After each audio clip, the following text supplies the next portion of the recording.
नमस्कार विद्यार्थी मित्रांनो, बघा त्याविषयी आपण भाग वाटप म्हणजे काय ते शिकलेलो. इंग्लिशमध्ये याला काय बोलतो आपण, शेअर अलॉटमेंट. ठीक आहे, म्हणजे वाटप करणे किंवा शेअर्स देणे कंपनीकडून. तर आज आपण भाग वाटपाची कार्यपद्धती काय आहे, त्यामध्ये कोणत्या कोणत्या गोष्टी आपल्याला लक्षात घ्यायचे तेच आज आपण शिकणार आहोत. तर चला सुरू करण्या अगोदर आपण जर चॅनलला सबस्क्राईब केलं नसेल तर सबस्क्राईब करून घ्या आणि तो नोटिफिकेशन बेल आयकॉन दाबा, जेणेकरून तुम्ही कोणताच लेक्चर मिस करणार नाही. आता बघा, हे समजण्यासाठी तुम्हाला भाग वाटप समजण्यासाठी पहिले शेअर अलॉटमेंटची जी प्रोसिजर असते ती शिकण्या अगोदर पहिले शेअर अलॉटमेंट कोणत्या वेळेला केलं जातं हे पहिले आपल्याला समजावं लागेल आणि त्यामध्ये काय काय गोष्टी आहेत त्यासुद्धा आज आपण या लेक्चरमध्ये घेणार आहोत. तर बघा, दोन प्रॅक्टिकल प्रॉब्लेम आहेत जे आपल्याला बी केमध्ये धडा आपला जो 10वा आहे, may be share company account part 1, त्यामध्ये मेन्शन केलेला प्रॉब्लेम मी आज तुम्हाला घेतो आहे.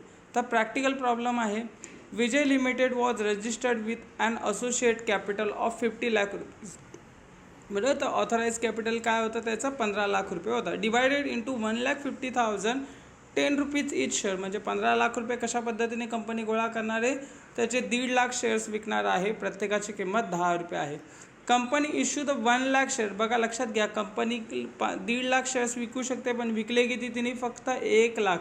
यालाच बोलतो आपण इश्यूड कॅपिटल. ठीक आहे, तर issued 1 lakh equity shares of ₹10 each with a premium of 2. वाढवा किती घेतला आहे त्यांनी, 2, म्हणजे 10 रुपयाचा शेअर्स आहे, पण कंपनीला जर शेअर्स घ्यायचे असतील तर कंपनी तुमच्याकडून किती रुपये घेणार आहे, 12 रुपये घेणार आहे.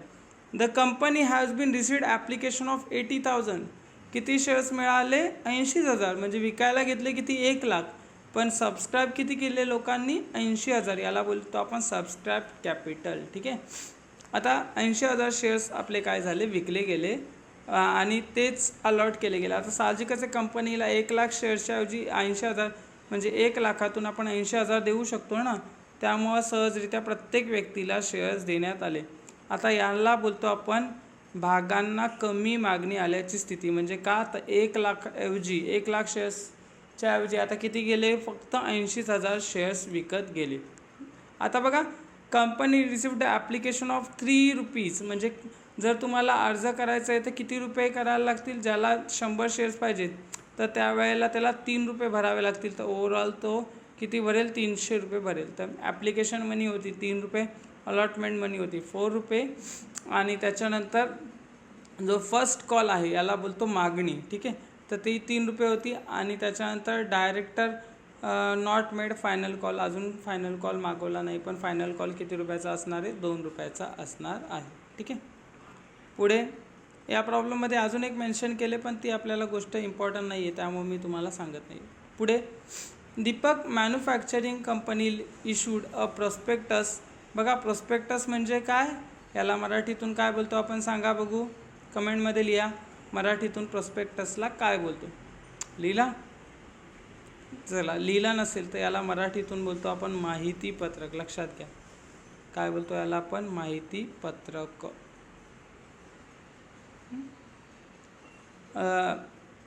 Inviting the application of 1 lakh equity shares of ₹10 each. Same इकडे 1 लाख शेअर्स मागवलेत 10 रुपयाप्रमाणे. ॲप्लिकेशनवर 2 रुपये, अलॉटमेंटवर 4 रुपये, फर्स्ट कॉलवर 2 रुपये आणि फायनल कॉलवर 2 रुपये, अशा पद्धतीने 10 रुपये कंपनी घेणार. लक्षात घ्या, या वेळेला आपण प्रीमियम किंवा वाढवा घेतला नाही आहे. The application were received 1,20,000. विकायला किती लावले, 1 लाख. विकायसाठी म्हणजे किती लोकांना हवेत, 1,20,000. तर त्यामुळं भागांना याला बोलतो जास्त मागणी आल्याची स्थिती. सोपं आहे, जेवढे विकायला लावले त्याच्यापेक्षा जास्त मागणी आली तर याला काय बोलूया आपण, भागांना जास्त मागणी. आणि जर जेवढे विकायला लावले त्याच्यापेक्षा कमी आली तर याला काय बोलूया, भागांना कमी मागणी आल्याची स्थिती. तर ह्या इम्पॉर्टंट होत्या का, जेवढे शेअर्स विकायला काढले तेवढेच विकले जातात असं नाही. कधी कधी भागांना जास्त पण ॲप्लिकेशन येतात, कधी कधी कमीसुद्धा येतात. पुढे, तर भाग वाटपाची कार्यपद्धती. आता मी तुम्हाला जो एक्झाम्पल दिले त्याचा आता उपयोग इकडे होईल. बघा, भाग वाटप म्हणजे काय, लेखी अर्ज शुल्कासोबत जे केलेल्या अर्जदारांना भाग वाटप करणे. म्हणजे एक व्यक्ती होता ज्याला 100 शेअर्स पाहिजे होते, त्यांनी कंपनीचा अर्ज भरला आणि त्या अर्जामध्ये त्यांनी नमूद केलेलं मला 100 शेअर्स पाहिजेत आणि 100 शेअर्समध्ये त्याला बघा ॲप्लिकेशन मनी किती रुपये होती या प्रॉब्लेममध्ये 2 रुपये, तर 100 गुणिले 2 किती रुपये, 200 रुपये त्यांनी भरलेले, म्हणजे अर्ज केलेला आणि अर्जाच्या जोडीला अर्ज शुल्क भरलेलं. यांना काय करणार, आता आपण शेअर्स देणार आहेत. आता त्यांनी काय केलेलं, फक्त अर्ज केलेला, आता त्यांना आपल्याला वाटपसुद्धा करायचे आहे. पुढे भाग वाटपाची कार्यपद्धती पुढील प्रमाणे आहे. पहिले, भाग वाटप समितीची नेमणूक, यालाच आपण शेअर अलॉटमेंट कमिटी इंग्लिशमध्ये बोलतो. भाग विक्री बंद झाल्यानंतर आपल्याला माहिती आहे भाग विक्री किती दिवसांसाठी, जास्तीत जास्त कमीत कमी 3 दिवसासाठी आणि जास्तीत जास्त 10 दिवसासाठी आपण भाग विक्री उघडी ठेवतो. ही भाग विक्री बंद झाल्यानंतर चिटणीस संचालक मंडळास भाग वाटपाची तयारी करण्याबाबतची काय करतो, माहिती देतो. जेव्हा भागांना विक्री एवढीच किंवा त्यापेक्षा कमी मागणी आल्याची स्थिती असल्यास संचालक भाग वाटप करते. का, आता बघा या प्रॉब्लेममध्ये आपण 1,00,000 शेअर्स विकायला लावले, 80,000, साहजिकच 80,000 विकले जातील का, तर हे कमी आहेत. तसं आपण समजा 10 माणसांचं जेवण बनवलं आणि 5च माणसं जेवायला आली तर सहजरित्या आपल्याला मॅनेज करता येईल का नाही का, तर यामध्ये आपल्याला कोणत्याही पद्धतीचा कॉम्प्रोमाइज करायला लागणार नाही, कारण की 10च्या ऐवजी 5च जणांना आता द्यायचं आहे.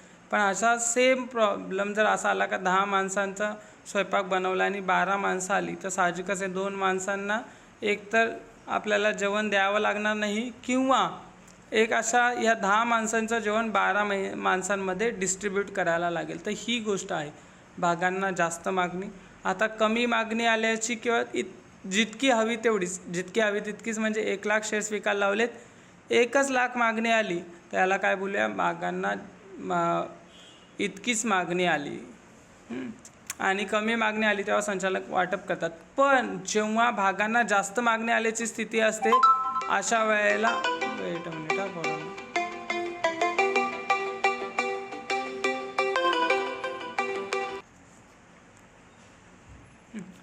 तर जास्त मागणी आल्याची स्थिती असेल तेव्हा भाग वाटप समितीची काय करावी लागते, आपल्याला नेमणूक करावी लागते. भाग वाटप कशा पद्धतीने करावं याचा अहवाल ते काय करतात, संचालक मंडळाला देतात. म्हणजे भाग वाटप समिती काय करते, ज्या वेळेला भागांना जास्त मागणी आली, तसं आता समजा 10 माणसांचा स्वयंपाक बनवला आहे, 12 माणसं जेवायला आली, तर मग घरच्या ज्या गृहिणी आहेत किंवा तुमची आई आहे ती लक्षात गेली का कोणाला कमी स्वयंपाक, कोणाला कमी वाढायला पाहिजे, कोणाला जास्त वाढायला पाहिजे, त्याचा प्रॉपरली अलोकेशन करेल ना.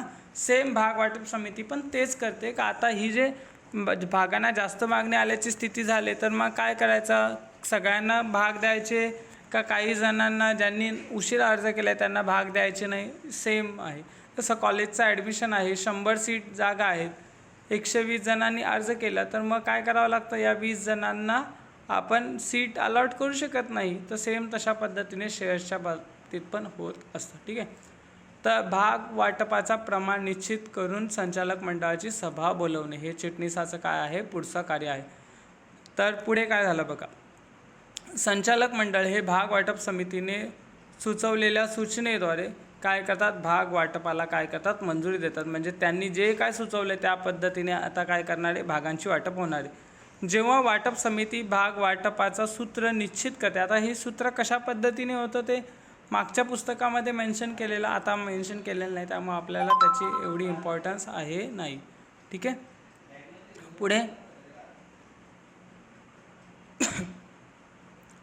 निश्चित करते आणि सेबीचा प्रतिनिधी तिथे उपस्थित असणार आहे. म्हणजे काय निश्चित केलं आहे त्याबद्दल, सॉरी मित्रांनो, पुढे भाग वाटप निश्चित करताना काय करायचं, आपल्याला तिथं सेबीचा प्रतिनिधी उपस्थित असला पाहिजे, कोणत्या प्रमाणामध्ये भाग दिलेत, आणि त्याच्यानंतर जर तुमची भाग सूचीबद्ध असतील तर भाग वाटप सूत्र भाग बाजार अधिकाऱ्याची काय घ्यायला पाहिजे, मंजुरी घ्यायला पाहिजे. सूचीबद्ध म्हणजे लक्षात घ्या, इंग्लिशमध्ये याला बोलतो आपण लिस्टिंग. म्हणजे शेअर्स जर शेअर मार्केटमध्ये लिस्टेड असतील तशा वेळेला ज्या शेअर बाजारामध्ये किंवा भाग बाजारामध्ये आपण त्याची लिस्टिंग केले त्याच्या अधिकाऱ्याची पण आपल्याला मंजुरी पाहिजे. काय, तर भाग वाटपाने जो काय निर्णय दिला त्याला. पुढे जेव्हा भाग वाटपास मंजुरी मिळते त्यावेळेला भाग अर्ज आणि वाटप यादी तयार केली जाते. म्हणजे कोणाकोणाला शेअर्स दिले जाईल त्यांचं नाव आणि त्यांचे नंबर्स तिथं किंवा पत्ता वगैरे या सगळ्या गोष्टी येतात.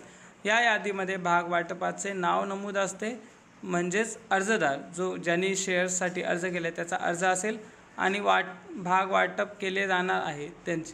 आता या यादीवर आपल्याला संचालकाची आणि जो अध्यक्ष आणि चिटणीस आहे त्यांची काय करावी लागते, आपल्याला सही किंवा स्वाक्षरी असावी लागते. ठीक आहे. आता भाग वाटपासाठी संचालकांचा ठराव. आपल्याला माहिती आहे कोणतंही काम करण्यासाठी आपल्याला एक रेफरंडम घ्यावा लागतं, एक ठराव घ्यावा लागतो.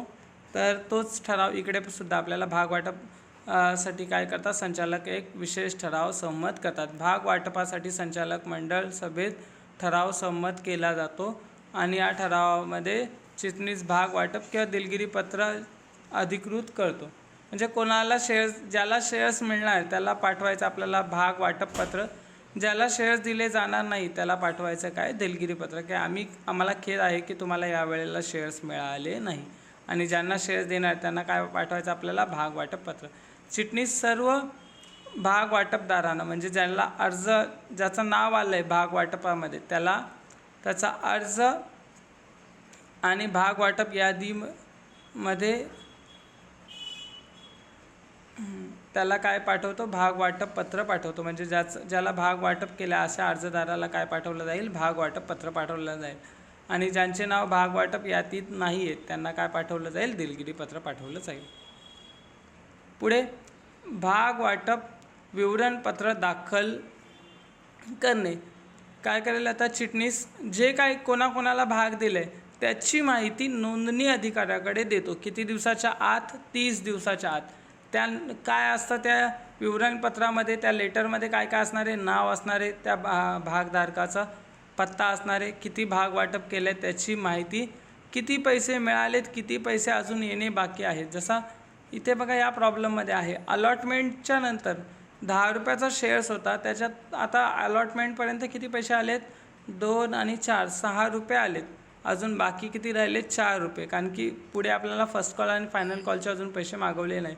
तर याचं जी माहिती आहे ती आपल्याला काय करावी लागते, द्यावी लागत असते. आणि त्याच्यानंतर एक रजिस्टर तयार केला जातं. जसं तुमचा कॉलेजमध्ये ॲडमिशन झाल्यानंतर कसा रजिस्टर तयार करतो तशा पद्धतीने इथे पण रजिस्टर तयार करतो. त्याला काय बोलतो आपण, सभासदांची नोंद वही किंवा रजिस्टर्ड ऑफ अ मेंबर्स. आता आणि त्याच्यानंतर काय, तर प्रमाणपत्र वाटप केलं जातं. काय हे प्रमाणपत्र ते आपण 1 मिनिटात शिकूया. ठीक आहे. तर अर्जदाराला भाग वाटप शुल्क त्यांनी जमा केल्यानंतर, लक्षात घ्या आतापर्यंत त्यांनी ॲप्लिकेशनवर किती रुपये भरलेले, 2 रुपये. हे 4 रुपये ज्या वेळेला भरेल त्याच वेळेला त्याला भाग वाटप पत्र पाठवलं जाईल, म्हणजे त्याला सर्टिफिकेट पाठवलं जाईल. आणि हे सर्टिफिकेट किती महिन्यात द्यायचं आहे आपल्याला, 2 महिन्यात द्यायचं आहे. भाग प्रमाणपत्र ज्याला इंग्लिशमध्ये बोलतो आपण शेअर सर्टिफिकेट. ठीक आहे. आता भाग प्रमाणपत्र काय आहे ते इकडे बघूया. बघा हे आहे शेअर सर्टिफिकेट किंवा मराठीतून याला काय बोलणार आहेत आपण, भाग प्रमाणपत्र पत्र. आता याच्यामध्ये काय काय असणार आहे, ज्या व्यक्तीला दिलं आहे त्याचं नाव, त्याचा ॲड्रेस, बरं किती शेअर्स दिले त्याला, जसं इथे 1 फुल्ली पेड शेअर्स आहे, कधी दिला आहे तो तिथे नमूद केला आहे. आणि त्याच्यानंतर 2 व्यक्तींची, एक तो मेंबर ऑफ कमिटी असेल तो आणि त्याची सेक्रेटरी, दोघांची सही आहे. इथं 2 कमिटी मेंबर्सचे, कधी कधी एक अध्यक्षाची सही असते आणि एक चिटणीसाची याच्यावर सही असते. त्याच्यानंतर किती रक्कम भरली आणि काय ते पण याच्यावर असतं.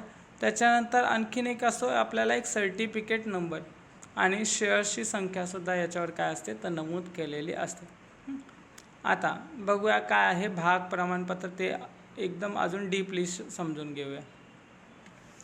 हे एक कंपनीने वाटप केलेलं दस्तऐवज आहे. दस्तऐवज म्हणजे लक्षात घ्या कागद, दैनंदिन भाषेमध्ये आपण त्याला कागद बोलतो. तर हा एक सर्टिफिकेट आहे दस्तऐवज म्हणजे, जो धारण कंपनीच्या विशिष्ट संख्येच्या समभागाचे मालक आहे असं त्यावर काय करतो, नमूद करतो. म्हणजे भाग प्रमाणपत्र काय सांगतो का ह्या भागांचे तुम्ही काय आहात, मालक आहात किंवा ओनर आहात. भाग प्रमाणपत्र हे भागांसाठी मालकी हक्काचा अंतिम पुरावा आहे. हा काय दिला जातो बाबा, हां तुम्ही आता या आजपासून कंपनीचे भागधारक झाले किंवा शेअर होल्डर झाले, याचा तुम्हाला काय दिला जातो, पुरावा दिला जातो. जर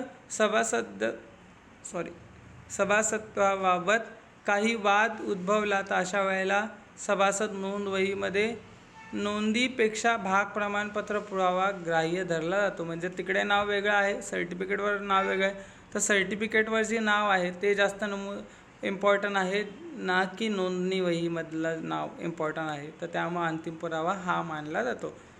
कंपनीच्या संचालक मंडळाच्या अधिकृत केलेले 2 संचालक आणि चिटणीस किंवा इतर अधिकृत व्यक्तींची याच्यावर काय असते, स्वाक्षरी किंवा सही असते.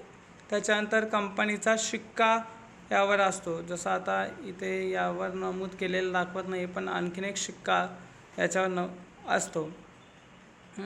त्याच्यानंतर कंपनीचे भाग प्रमाणपत्र सर्व भाग वाटपदारांना किंवा भाग हस्तांतरण स्वीकृती प्रदान करण्या अंशतः किंवा पूर्ण दत्त भागांवर दिले जाते. लक्षात घ्या, हे जे भाग प्रमाणपत्र आहे हे कधीकधी शेअर्सचे अर्धे पैसे दिलेल्यांना पण मिळतं. पूर्णच पैसे दिले गेले पाहिजेत असं नाही. अंशतः म्हणजे पूर्ण पैसे, अपूर्ण पैसे, आणि पूर्ण दत्त म्हणजे पूर्ण पैसे. जसं भागांची किंमत होती 5 रुपये, पण आपण 5च रुपये आतापर्यंत घेतलेत, तरी अंशतः विकलेल्या भागांना सुद्धा भाग प्रमाणपत्र दिलं जातं. आता याच्यावर काय काय गोष्टी नमूद केलेल्या आहेत बघा.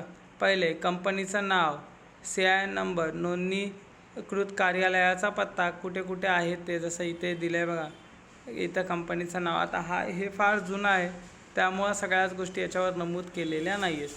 त्याच्यानंतर सभासद नोंदणी क्रमांक जो हा आहे बघा इथे 145/33. त्याच्यानंतर भाग प्रमाणपत्र क्रमांक, हा सर्टिफिकेट नंबर आहे त्यांचा. त्याच्यानंतर पुढे सभासद नोंदणी क्रमांक, प्रमाणपत्र, सभासदाचे नाव, भागांचे स्वरूप, भागांची संख्या, जसं इथे नमूद केलेलं बघा, भागांची संख्या किती आहे इथे 1. त्याच्यानंतर भागांवर भरलेले शुल्क, किती पैसे भरलेत ते. त्याच्यानंतर कंपनीचा शिक्का आणि 2 संचालक आणि चिटणीसाची सही. जसं इथं कंपनीचा शिक्का ॲक्च्युली इथं पाहिजे होता, तो तिथं नमूद केलेला नाही. 2 संचालकांच्या सह्या आणि सेक्रेटरीची आपली सही किंवा चिटणीसाची सही याच्यावर असते. आता भाग वाटप प्रमाणपत्राचा कालावधी किती असणार आहे किंवा कोणास दिले जाणार आहे. आता कंपनीच्या स्थापनेच्या तारखेपासून 2 महिन्याच्या आत भाग प्रमाणपत्र दिलं पाहिजे. घटनापत्रकावर जे सही करणारे जे सभासद आहेत त्यांना 2 महिन्याच्या आत. त्याच्यानंतर भाग वाटप तारखेपासून 2 महिन्याच्या आत ज्यांनी शेअर्स विकत घेतले त्यांना. आता हे लक्षात घ्यायचे, प्रवर्तक बोलतो ना आपण, जे कंपनी स्थापन करतात त्यांना पण 2 महिन्याच्या आत द्यायचे.